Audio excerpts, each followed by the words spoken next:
One of my favorite characters to portray in Curse of Strahd is Baron Vargas Vlahovic. He's such a flexible and malleable character.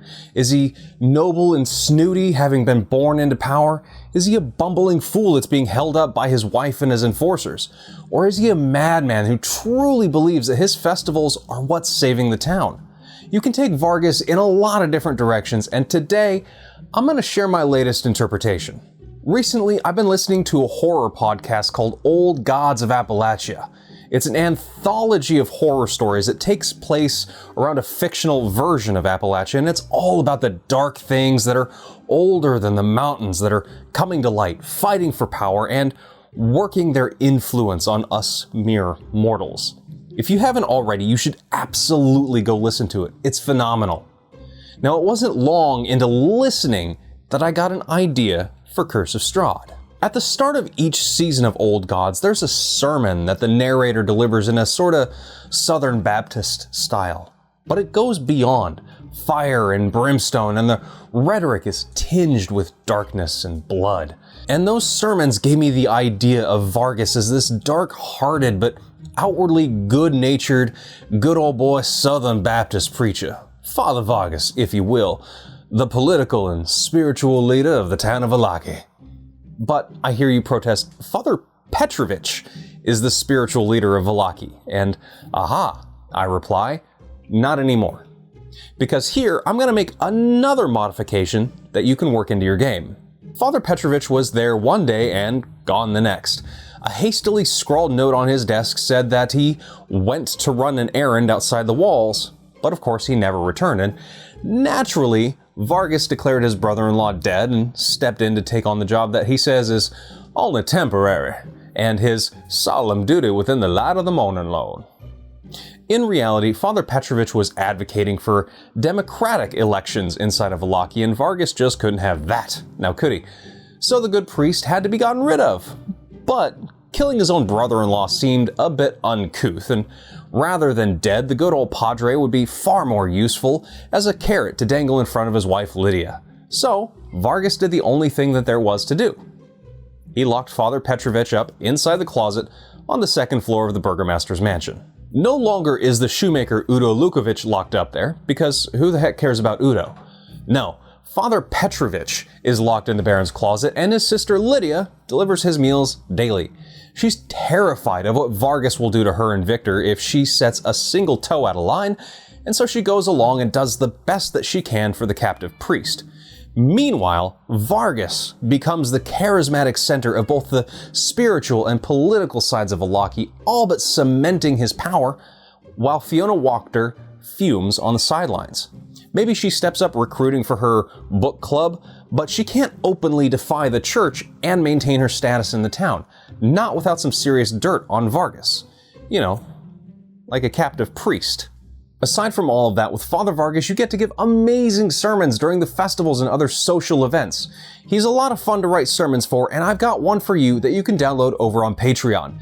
You can be a Lunch Break Heroes patron and get this sermon and all of our other guides and adventures for just as little as $1. So head on over and check that out. And if you don't want to do that, just click the subscribe button right down there so you don't miss any of our future videos. Now that being said, we have something else important that we need to do. Now let's put a pause on this Father Vargas thing and talk about the giveaway that I ran during my last video with DM Andy.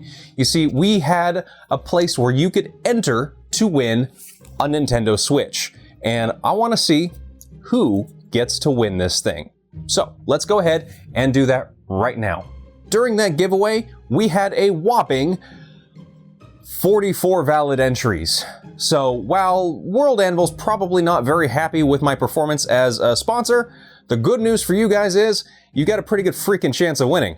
Now, let's go ahead and pop this laptop up right here, and I'm recording the screen as well so that you can kind of see that as well.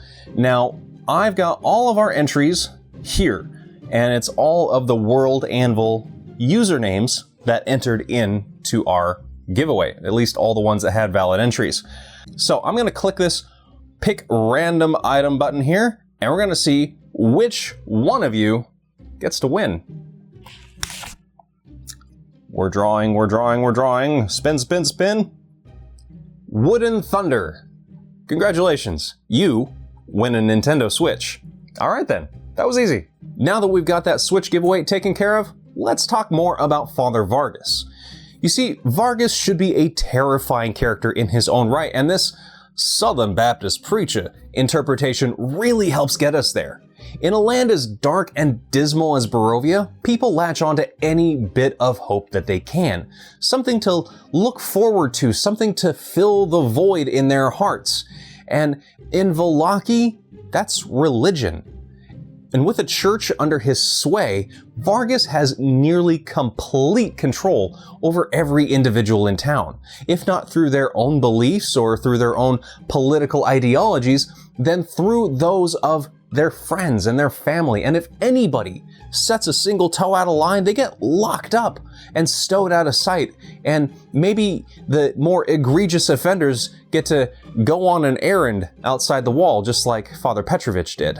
You see, Father Vargas presides over a twisted utopia where the darkness of the devil hasn't been seen inside the walls for as long as anybody can remember, but everybody's so busy singing hymns and signing themselves against the devil that they don't see the evil that's been creeping up around their feet.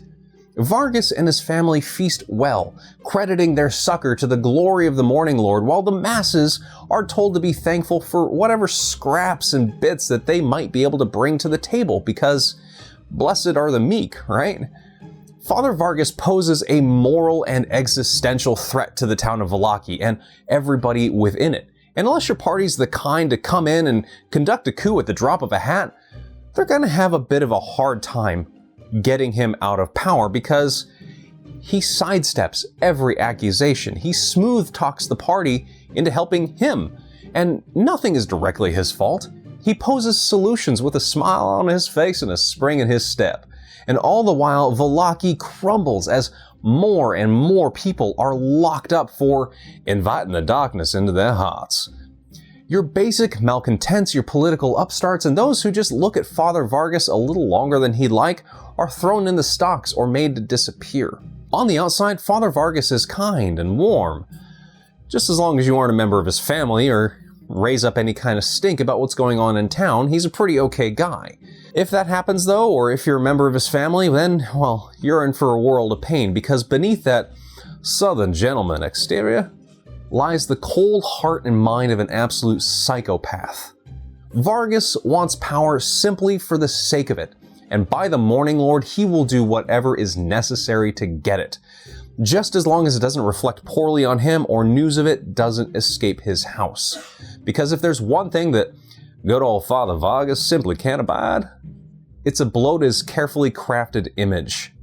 Despite his kind words that drip like honey into your ears, make no mistake that not a single person around Vargas means anything to him. Not Isaac, not Lydia, not Victor. Although Vargas probably isn't one to smack around his family, you can bet your bottom dollar the amount of mental and emotional abuse that he subjects them to could fill a Psych 101 textbook and then some.